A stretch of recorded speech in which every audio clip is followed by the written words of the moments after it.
She had a baby girl, so she's doing fine. Now it's time to get Lauren back on track. You are Locked On Fantasy Basketball, your daily podcast on fantasy basketball. Part of the Locked On Podcast Network, your team every day.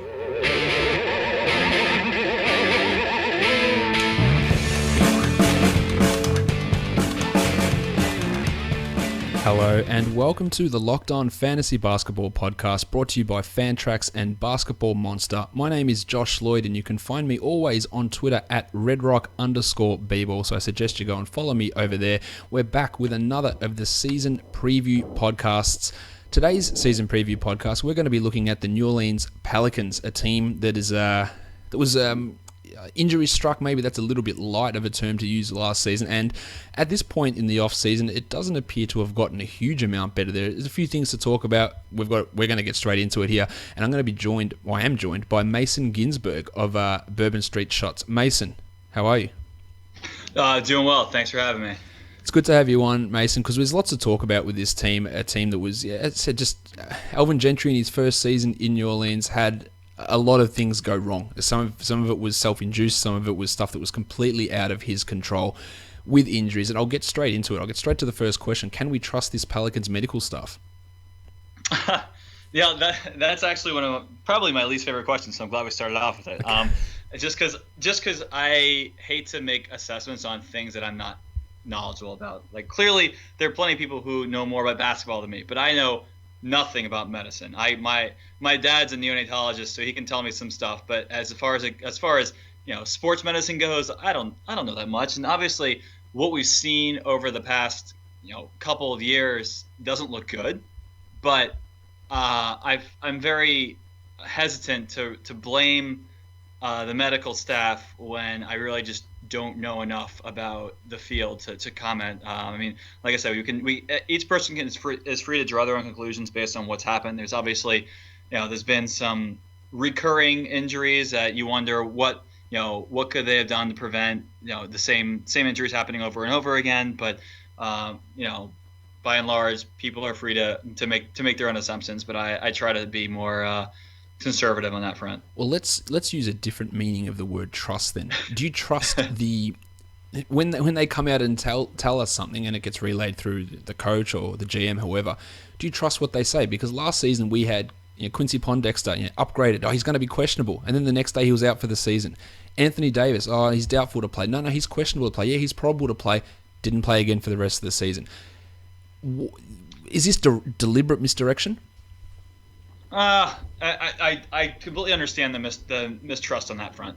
I don't believe it's deliberate misdirection. But it certainly raises questions, especially with Pondexter. We were under the assumption last year he was going to maybe come back mid-year and just didn't pan out, and now we thought all summer he was going to be coming back to start the season. That was never proclaimed by the organization, but even Quincy on Instagram, on Twitter, he kind of made it seem like he was going to be back opening night, and then we heard at media day on Friday that that's not the case, and so it's frustrating because it feels like it's kind of the same story over and over again. So I do understand the distrust in what is what the organization tells us actually the truth, and so it's again it is frustrating. That was more the way that I was aiming that question, not necessarily not questioning their medical degrees or anything like that. More just like the information that comes out.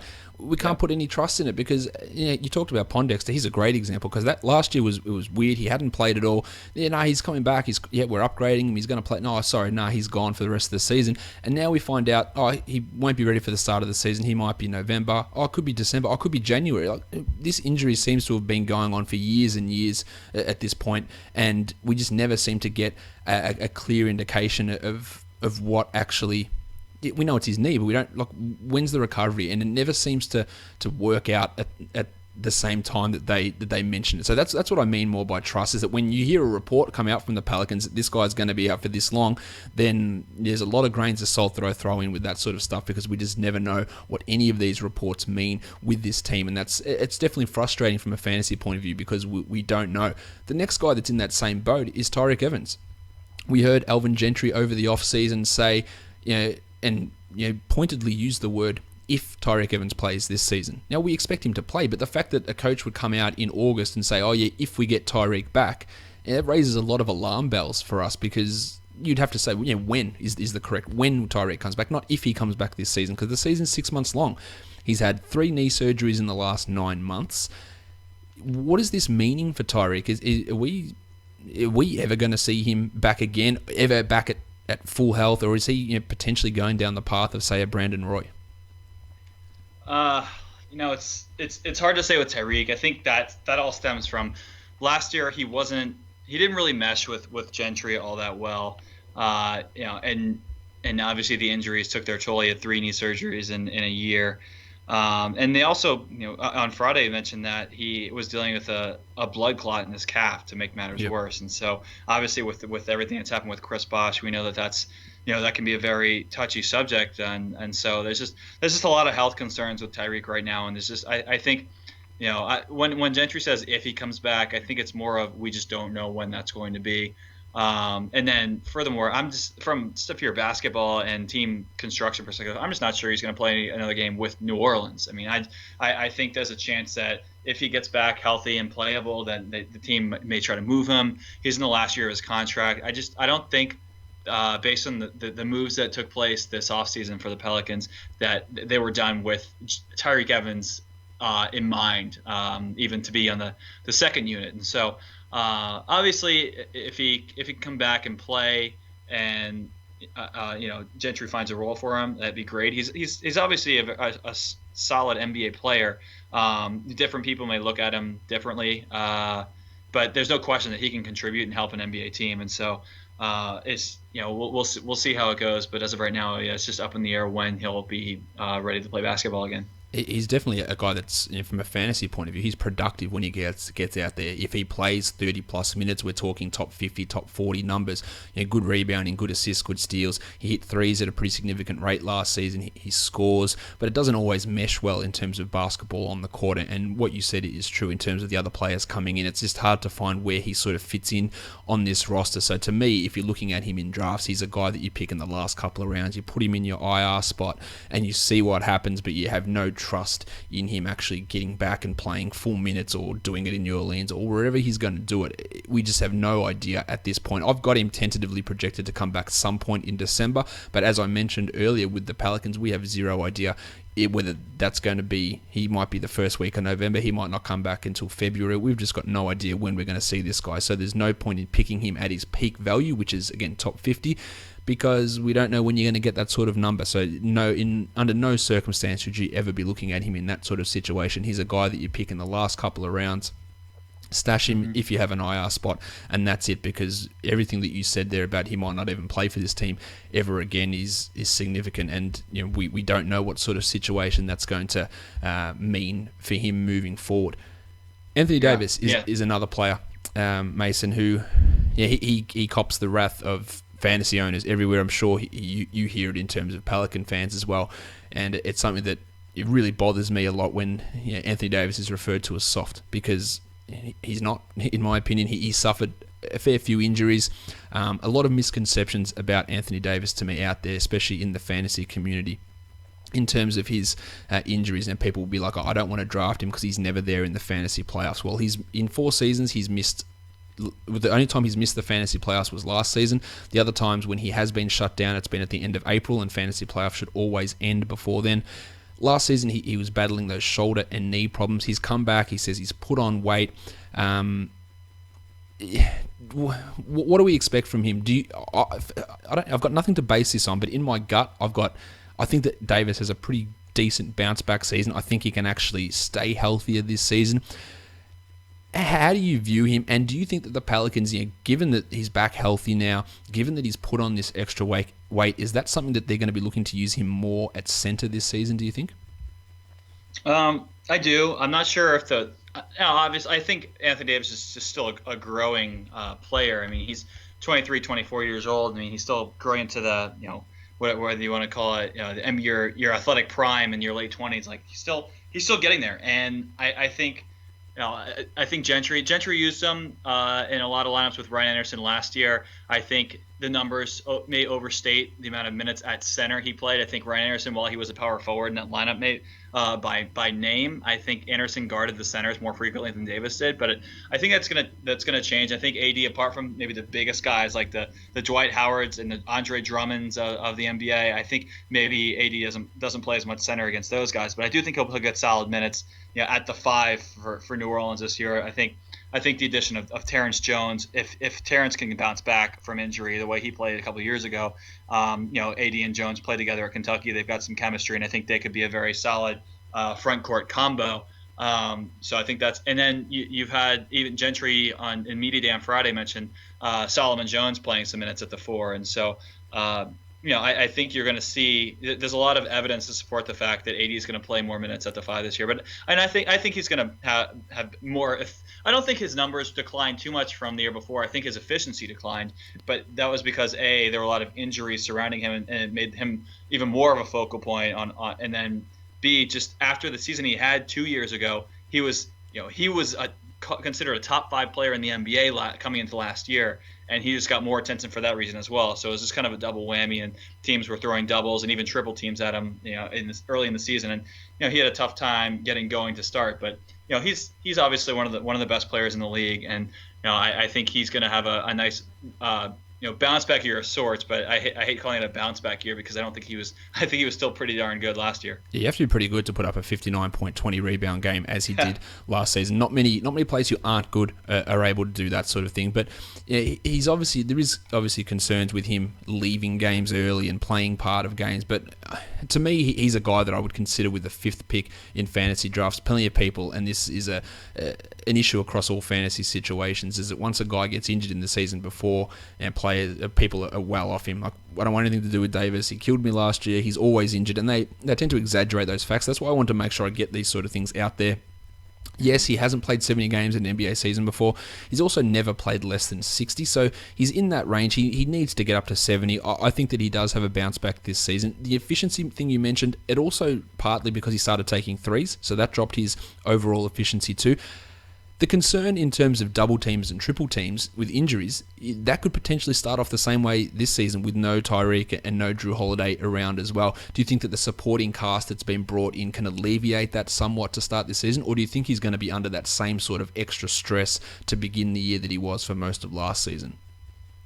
I think obviously he'll have the fact that Drew Holiday is going to miss some time is going to hurt, but I think the thing that the Pelicans did this season is add some depth, and between Solomon Hill, Langston Galloway, Etwan Moore, I think they've got enough to weather the storm while Drew is out, and I think they've got while they don't have the offensive firepower of 3-point shooting that they have with Anderson and Gordon, they've got more well-rounded players who can do more things at an NBA level. So, like for example, Eric Gordon, apart from the 3-point shooting and maybe being a secondary ball handler, he didn't really do that much at a above replacement level.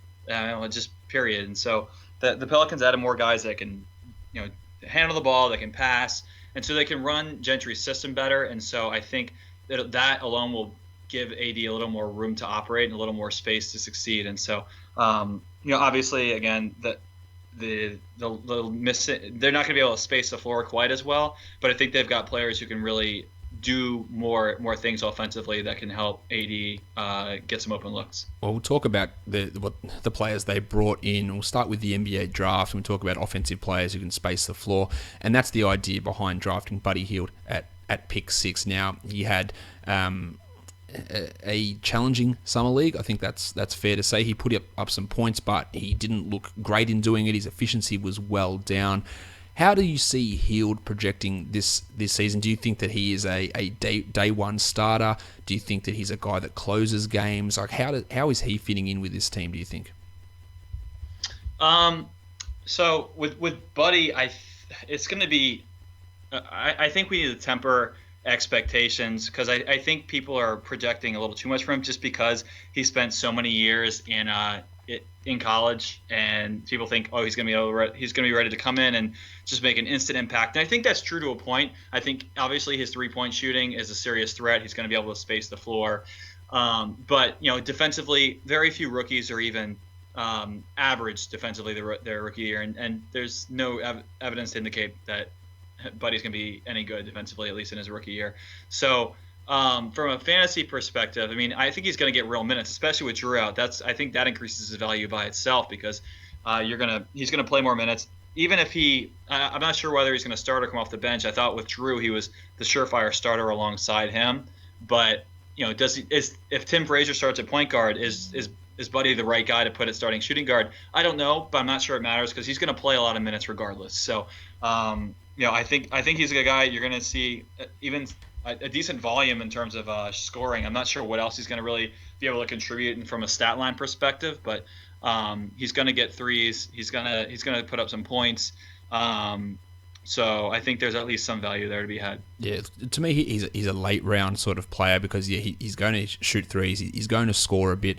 We saw some ability to get assists in summer league. He got way more assists than I anticipated that he would in that setting. I don't think he's necessarily got great ball handling skills at an NBA level, so I'm not sure how well that translates. But maybe without Tyreek and without Drew there, that he's just forced to handle the ball a little bit more. So maybe he can get you a couple of assists. The thing that I have a concern about with Buddy, and we talk about him coming in being prepared and having 4 years in college, but the fact is he really wasn't a dominant player in college until that senior season. And the history of players that were lottery picks who were seniors, they haven't panned out well. The only guy who really over the last 5 or 6 years who's come out and been a serviceable player in that sort of a situation has been CJ McCollum. You've got other guys like Jimmy Fredette in that sort of boat, Doug McDermott, who really haven't been able to find their footing at all, especially in their rookie. And McCollum's first 2 seasons were basically a write-off as well. So he's got a chance to buck that trend, but I don't have a huge amount of hope for him in terms of what he does this season yet. No more than a late-round pick, but the injuries or the absences of Tyreek and Drew do open up some playing time and some more shot attempts for him. So that helps him in that sense. But on ESPN, he's being drafted at pick 105. That's probably 20 spots too high.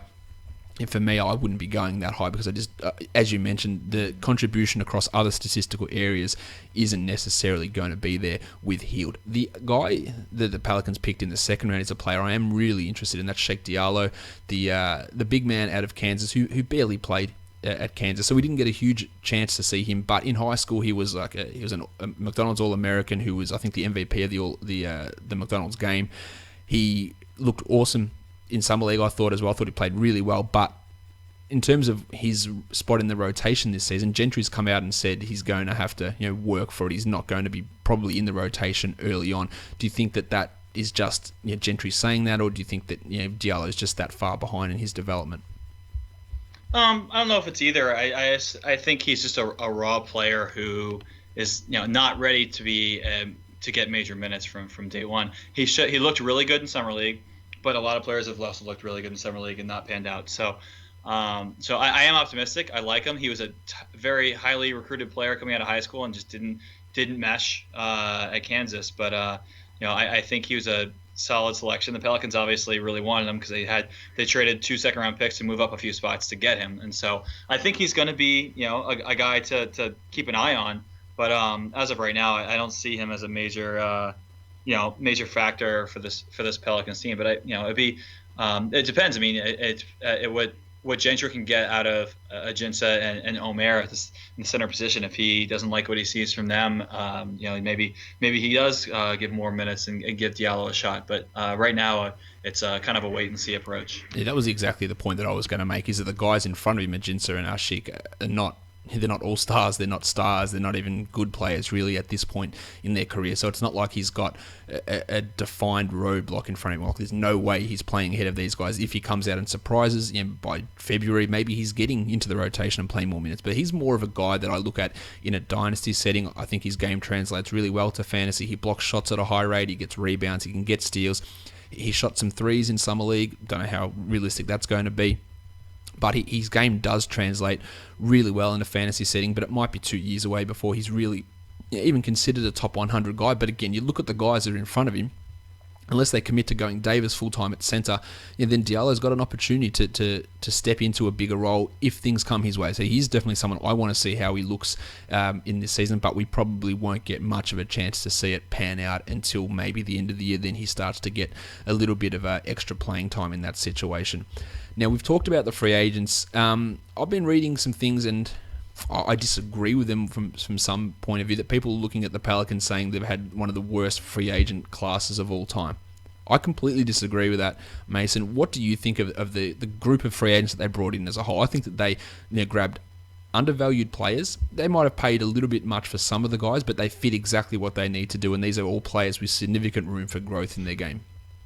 Wow. Well, first of all, I have not heard one person say that about the Pelicans offseason. I mean, I've heard people twice recently. Really interesting. Yeah. I've seen people fairly lukewarm on it, but I've seen some people who liked it. But I feel like I try to get the most as broad a perspective as possible on the team outside of my own. And I'm not even the most optimistic player about the team, but I'm surprised to hear that. But I think. I think that with the moves they made, we're going in a different direction, and it's a very important change of philosophy for New Orleans. You look at the guys they had before, and Ryan Anderson and Eric Gordon, guys who could shoot the ball and help the offense, help create spacing. But defense was a total train wreck. They've been bottom 5 for the last couple of years, and so the mission was to improve the defense while sustaining the offense. I think is really how the best way to put it. And I think they did a good job of doing that. Now they just got to keep guys healthy. And so you look at Solomon Hill, who's a 3 and maybe probably a small ball 4. If Pondexter was healthy, I think you maybe would see Solomon Hill at the 4 a little bit more. But now with Pondexter out to start the year, I think you're going to see Hill playing a lot more minutes at the 3. But I think he's a solid defensive player who showed some signs at the end of last year, and obviously got paid off of his progression as last year went on. And so I think regardless, no matter what, he's going to be an above average defensive player, hopefully a far above average defensive player. The question is, can he keep improving offensively the way he was doing last year? And so that's one of the keys to the Pelicans season for me, as one is Solomon Hill, the other is what Terrence Jones the Pelicans get. But so I think they added some of the right guys, and the guys do the right things, and within the realm of possibility. They weren't going to go out and get Kevin Durant. So based on the means and what they had at their disposal, I think they did well. Now, Hill, at this point, you'd have to think that he's likely to start the season as the starting 3 on this team, mentioning him playing as the 4. His defense is obviously really good, but he hit like 57% of his threes, I believe, in the playoffs last season. That's obviously unsustainable, but he did take his 3-point percentage up significantly. The problem with Hill is that the season before, when he started the entire year for Paul George, he was a non-factor in terms of what he was able to do statistically. I think he's improved since then, and I think that if we can expect close to 30 minutes a night from him, which I don't think is too far of a stretch given the way that the roster looks at the moment with these guys who aren't going to play, I think that he's worthy of a late round pick to get some nice defensive numbers. He's a really good free throw shooter. He'll hit probably over a 3 a game, get you a little bit of scoring. I think he's nice in that sort of a situation because I think he's going to have a pretty significant role. You talked about him playing some 4, but he's going to have to play at the 3 as well, and he's obviously going to be ahead of a guy like Lonzo G and Dante Cunningham at this point. And opening night, you'd think he'd penciled in as the starter there, wouldn't you? Yeah, and I think that's one thing you can be sure about is Solomon Hill's going to get minutes for this team. He's got the wingspan, he's got the defensive ability, and he can play multiple positions. And so I think they paid him like he's going to play a lot of minutes. So I would not be concerned about his the amount of time he's going to spend on the court. The next guy is a player who came across from Chicago, Etuan Moore, who I thought he handled the situation in Chicago really well. When Derrick Rose was out, when Jimmy Butler was out, he shot 45% from 3, which is comfortably a career high, but he showed that he could handle the ball, he could play the 1, he could play great defense at both 1 and 2 positions. And again, this team with the defensive issues they had in the backcourt with Eric Gordon last season, and now the injuries to Holiday and to Evans, and the fact that Buddy Hield's in that mix as a guard, a rookie guard where defense is not a high priority for him, Moore is going to play a pretty significant role. Now, I'll move this into a question regarding the absence of Holiday. Is Moore likely to start the season as the starting point guard, or do you think they go with Tim Frazier? So I think they go with Tim Frazier, but I do think that Etuan Moore is comfortably their 3rd guard in this situation, or maybe even the starter. I think I had Buddy penciled in next to Drew, But now that Drew's out, and I don't know if Gentry's going to go with this. I think Gentry might start Buddy regardless. But I think Etuan Moore is maybe the better fit starting alongside Tim Frazier, just because of what Etuan Moore can do defensively, as you said. He can also, take some of the pressure off of Tim Frazier sometimes. Tim Frazier had a great April, as you said, but he's still he was a guy who went undrafted and didn't really play much in the NBA before he caught on with Portland, and so I think Etuan Moore is a guy who's going to really be counted on, especially early for the Pelicans. And if it was my choice, I think I would start. I mean, Buddy would still get 30 plus minutes a game for sure, but I think I would start Moore alongside Tim Frazier. I think he's the skill set that he brings is going to be very important for this team, especially with Drew Holiday out. I think that Moore's probably a chance to finish games as well, given his ability to switch between the 1 and the 2 and to switch defensively between the 1 and the 2 as well. He handled the ball, played both roles. And you were talking about Buddy Hield as a three-point shooter, like 45% from Moore last season. Again, it's probably not replicable, but that's really good shooting. And if he can do that again, then he's going to have a significant role. I do really like him as a late picker. And even when Drew comes back, I see him still getting pretty significant minutes because of Hield's deficiencies as a defensive player that we expect him to have.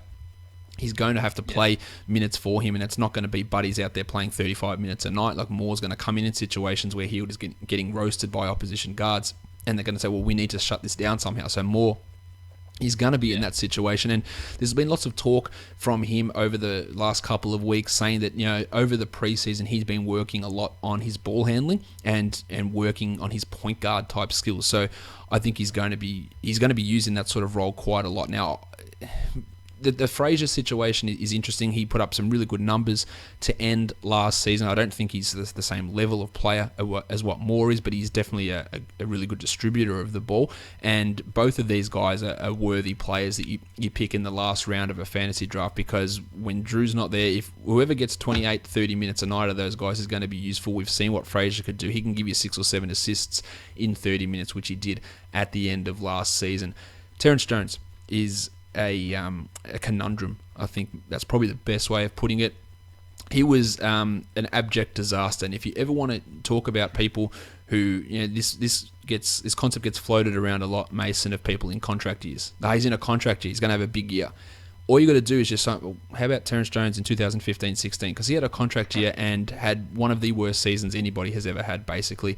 He suffered the weirdest assortment of injuries, got into car crashes and had whiplash, suffered a lacerated eyelid, anything weird that could possibly happen. And the fact that his play on the court was horrible as well. Now, I don't think that Terrence Jones is a good player. I've said this for a couple of years, but if he gets on the court and plays minutes, he racks up stats in a pretty significant way. Now, you talked about his chemistry with Davis.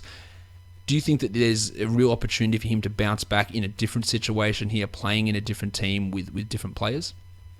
I do. I think it all comes down to his health, as you pointed out. I mean, he 2 years ago, even 3 years ago, he was a very important part of the Houston Rockets team, but injuries derailed everything, and there's no guarantee that he bounces back to where he was. But I think if he can, assert himself and prove that he's healthy, he clearly wanted to come to New Orleans to play with Anthony Davis, because I heard that he had some that he could have signed for more than the minimum elsewhere, and he came not much more, obviously, but and I don't think he was looking to sign a multi-year deal because of, as you said, Zach Lowe had him pinned as an 8-figure a year guy a year ago, and then obviously the train wreck that was last season happened. So I think that his plan all along was to sign a 1-year deal and try to prove himself, and so he's got a big chip on his shoulder, and he obviously wants to play. He wants to have a healthy year and prove that he can really help a team and be worth the kind of money that a lot of people thought he was going to make 12, 13 months ago. So he's one of the big X factors for me for this New Orleans team, especially with Drew out to start. They're going to need to pick up the slack elsewhere, and I think if Terrence Jones proves that he can be reliable, and that really helps, because without Drew, you're losing a big defensive cog, and if you have to plug that hole with, say, a guy like Omer playing more minutes to help plug the defense, then you're suffering. You have a big loss on offense. And so Terrence is the kind of guy he's not the best defender, obviously, but him playing with AD, that's a front court that works on both ends, and you're not going to hemorrhage points defensively with those two guys, like for example AD and Ryan Anderson did last year. So as long as you've got competent guys around the perimeter, you should be okay, if not maybe not great, but okay. So I mean, I think if Terrence Jones can show he's healthy, I think he's going to get a real opportunity to play. And this is something I've said about Jones all the time. I said I don't believe he's that good, and that's I'm happy to be proven wrong. But if he's given minutes, the stats will come, and he can put up top 60 type fantasy numbers if he gets 30 plus minutes. So it's a situation to monitor. Omer Ashik, for all intents and purposes, will be the starting center, but that doesn't mean he's playing 25 minutes. I don't think there's any real way that Ashik even gets over 20 minutes a game at this point, given the way that his level has dropped off. So that'll mean Davis more at the 5 and Jones more at the 4. Now, this is not really Pelicans related, Mason, but I did want to mention something or get you to speak about something, because you were the one who had some tweets about this. Ryan Anderson had some comments in the media talking about not getting open threes while he was in New Orleans, and you took umbrage to those comments, and I wanted to get your take on it, just to sort of dispel that, because I've heard it bandied about in other places. Anderson's going to get all these open looks now. Can you set the record straight on that for us? Yeah, it was just so I actually watched.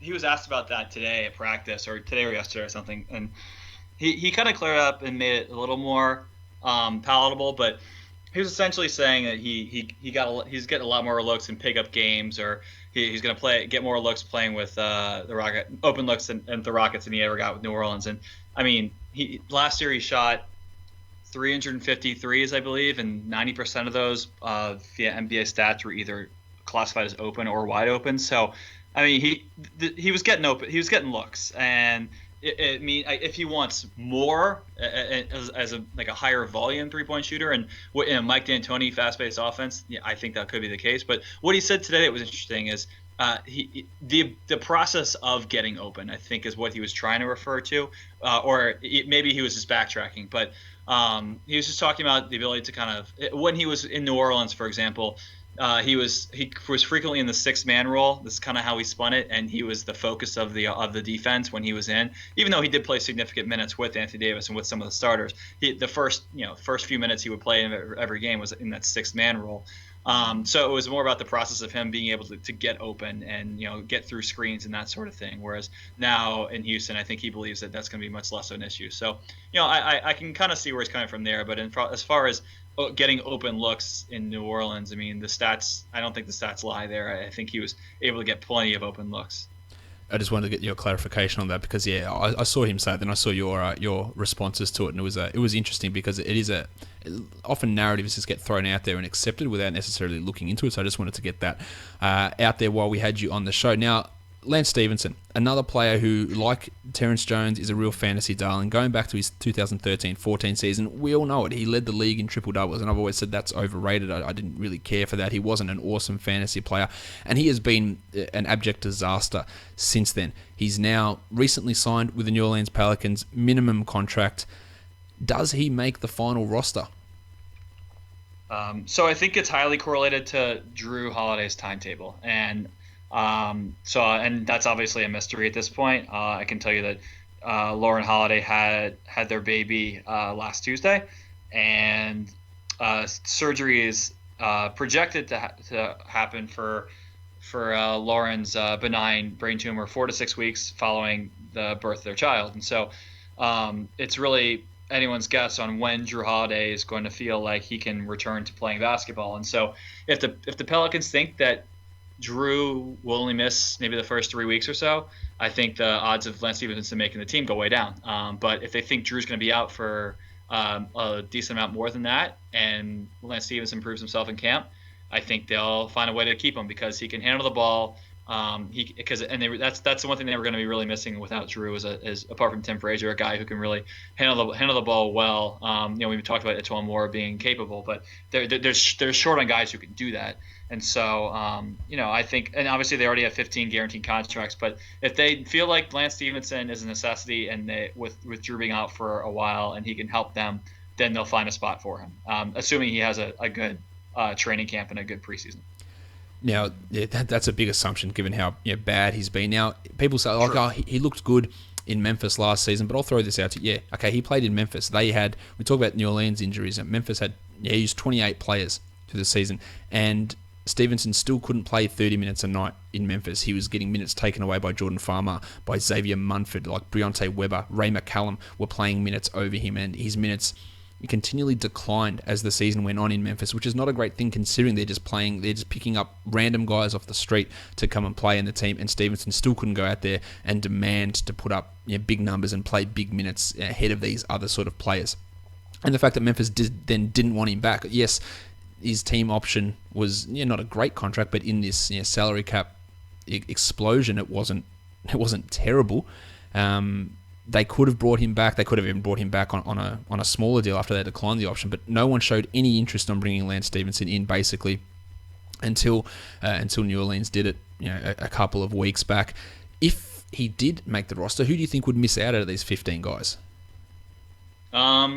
I think there's only 3 real possibilities. I think one is if they can find a way to dump Tyreke Evans, that's one option, but I don't see that as being likely. Other is if they, a Jinso for the same reason of just having, wanting to play AD more at the 5, they could move him for a second-round pick. Again, don't know. And the most obvious option is Alonzo G, but he has he's probably Anthony Davis's best friend on the roster, and I know basketball is going to come first. And if they can sell AD on the team needing Lance Stevenson to really make help their chances of making the playoffs, I think AD. I don't think AD would tell them they can't do it. Not that it's his call, but you obviously want to keep your superstar happy. So G makes the most sense. But again, I mean, there's a lot of variables. But if I had to put my bet on one player, it'd probably be G as the odd man out. Stevenson to me is not someone I even want to take a gamble on at the end of a fantasy draft.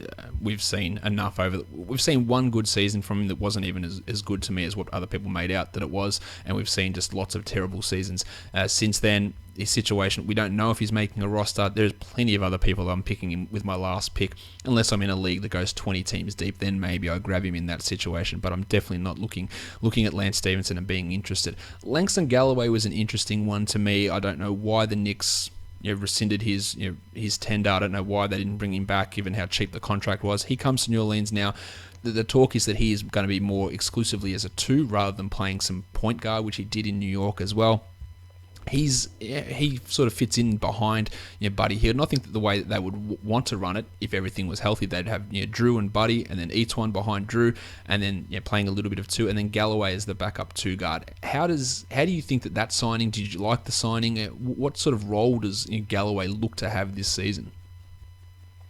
Yeah, I mean, I like the Langston Galloway signing a lot. I mean, I think at the time we were all very confused because they said it was a 2-year, $10 million deal with the second year being a player option, but the Pelicans didn't have the cap space for that, and they figured out a way to keep Tim Frazier, and so they did some real cap gymnastics to make sure they could sign him, and so I think he's a valuable addition. Obviously, he was a solid backup for the Knicks last year, and I think he's going to fill a similar role for New Orleans this year. He's a Baton Rouge native, so he seems very happy to be home in Louisiana. And so he's kind of a similar situation to Terrence Jones from the perspective of this is effectively a 1-year deal for him. He wants to prove himself and be able to get maybe a more lucrative contract coming out of this year. But he should get some minutes as a backup too. Not a ton, but I think maybe 15 minutes a game. Probably a little more than that without Drew. But it should. So I mean, he's definitely a guy that's going to help New Orleans in the short term. Back to Drew Holiday. If you had to guess, and I do have to guess when I'm setting my projections over at Basketball Monster, when would you think that he would be back?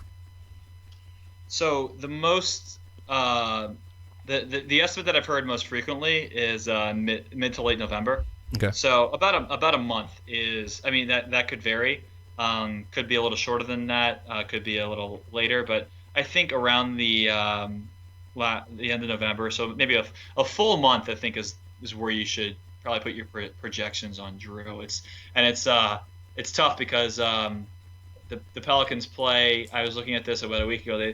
They they're tied for the second most games in the league over the first month of the season or so, and they also have the most. I think they have the most back-to-backs during that span too. So it's a period where they could really use Drew more than any other average situation. So it's tough break, but yeah, I put it around a month. Drew Holiday's a guy that I thought was going to have a real massive season this year. Look, he had his issues last season. He was limited by the stress fracture issues. He minutes limits, sitting out back-to-backs. But January, February came and those restrictions were gone, and he was playing big minutes and he was playing really, really well. His season ended with the fractured orbital bone, which is obviously nothing to do with his leg, so I don't want... people would say, oh, he's always injured and he missed the end of the season. Completely different situation. We had no issues with his leg last season, which was the plan. That's why they limited him all season. When he comes back, I think that he's got a real shot to be a top 20 fantasy player. It's just that he's going to have missed time in camp, and his conditioning might not quite be at the same level. But if he's coming back at the end of November, then I like grabbing him in one of those last picks. If you've got an injured reserve spot, put him in there and then activate him and get him as a top 20 guy. If you have to just sit a guy on the bench and lose that roster spot for a month, it does become a little bit harder. But once we get more concrete information about when he's looking to return, then it becomes easier. But I really think that Drew is primed for a really big season when he actually gets back on the court. Do you see that? Do you got any concerns about the leg still, or is that always just going to be something that's in the back of your mind? No, I mean I agree with you. I think Drew was far and away the Pelicans' second best player last year. He was great. After the break, he was a top 10 point guard. I love what I saw from him. I was very excited for the season and him to really come out of the gate strong and keep building on the great chemistry he already has with AD. And obviously, things haven't worked out quite that way. But I do expect him to be full go whenever he gets back to the team. And I think he's a very very valuable player from multiple perspectives. He's a reliable 3-point shooter. He's not great, but he's definitely good enough, and he makes teams defend him from out there. And obviously points and assists are going to come pretty frequently with him as well. He's also hits threes. He gets a lot of steals. He's relatively efficient from the field. He's a great free throw shooter.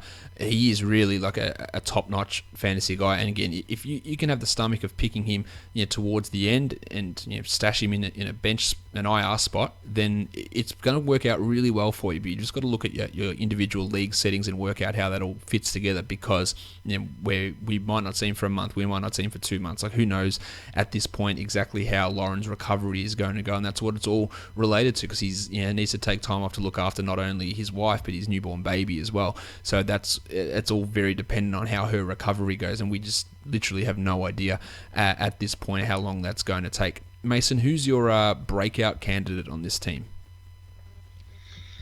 Well, I mean, it's hard to pick a breakout guy, just because Tim Frazier's a guy who should start the year strong, whose minutes will go way down once Drew Holiday comes back. But he also had a great April under Gentry's system last year, so he's not necessarily a true breakout guy.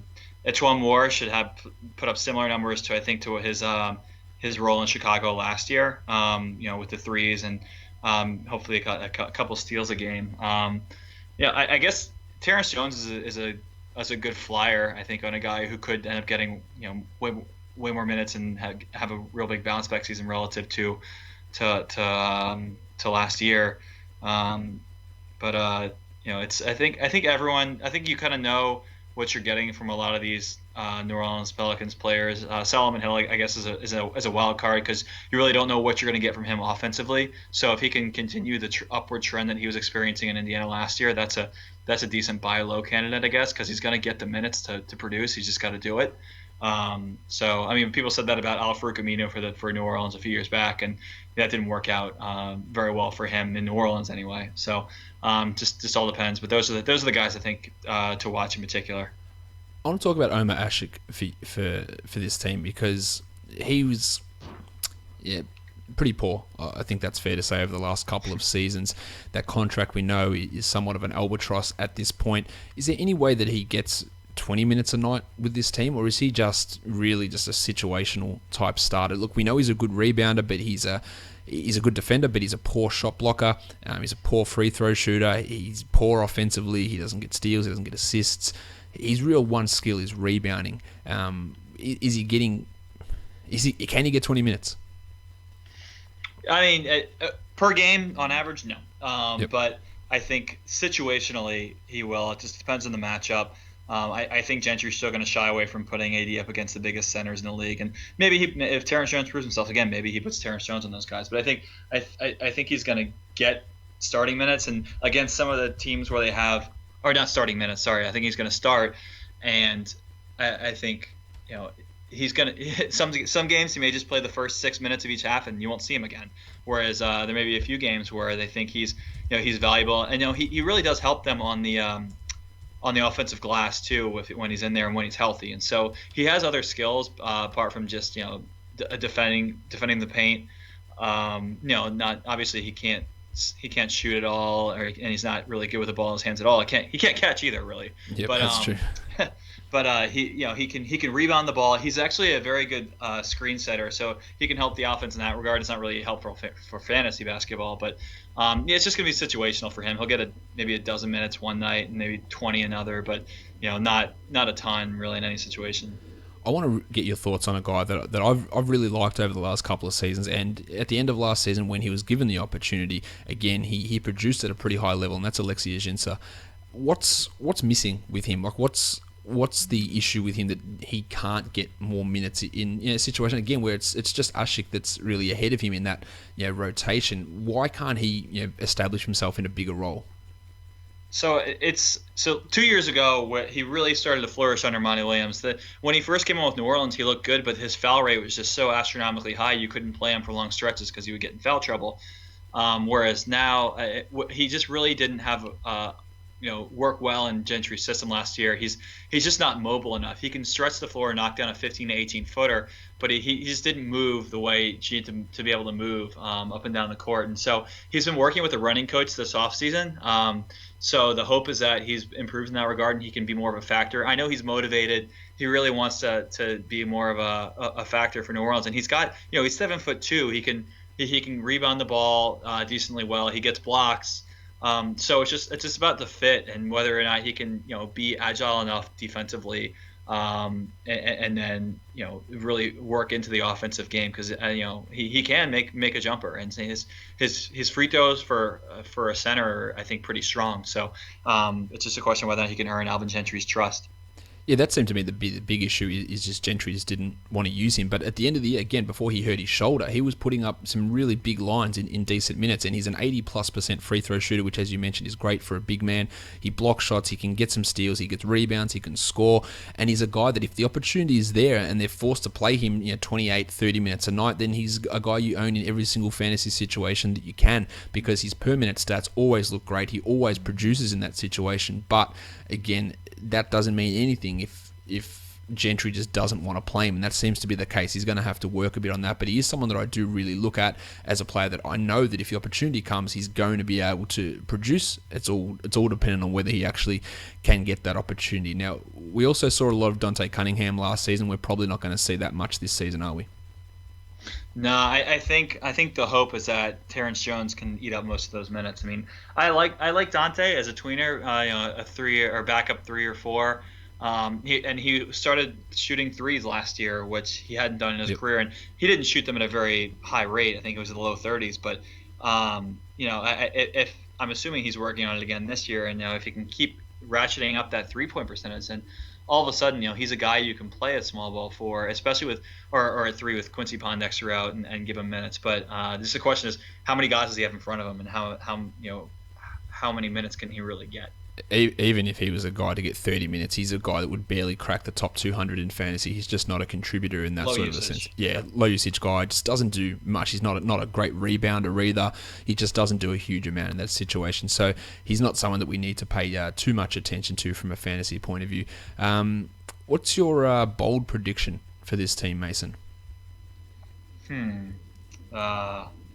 Man, it's a good question. It's funny because I haven't thought about that yet this year. I'm gonna go with Solomon Hill shooting 30 high 30s from 3-point range. Let's call it that. I feel like that's pretty bold, right?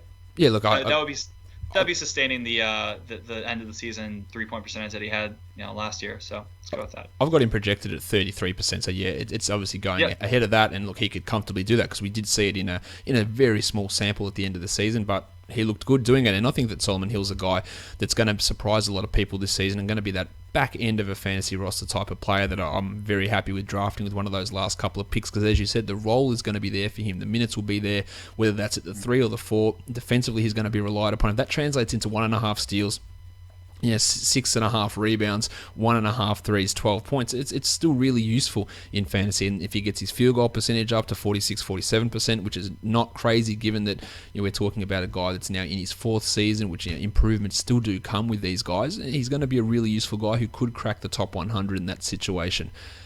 Mason, thank you for coming on and chatting with us, giving us some clarity on Drew Holiday, Tyreke Evans, Tim Frazier likely to start the season. All that stuff's great, and fantasy owners are going to be really happy to hear that stuff. Let's give yourself a plug. Where can people find your stuff on Twitter, articles, anything you've got coming out?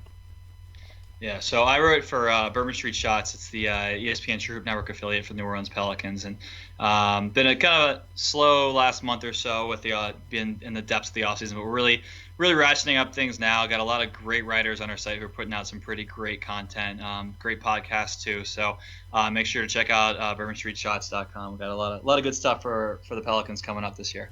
Yeah, make sure you're checking out the stuff that Mason's writing over there. And your Twitter account, Mason? Oh, it's just at Mason Ginsberg. Easy. Go and follow Mason over at Mason Ginsberg. Follow me at redrock_bball. Give me a review on iTunes if you've got a spare couple of minutes. 5 stars is always appreciative. And if you're looking to set up your fantasy league, make sure you're checking out Fantrax.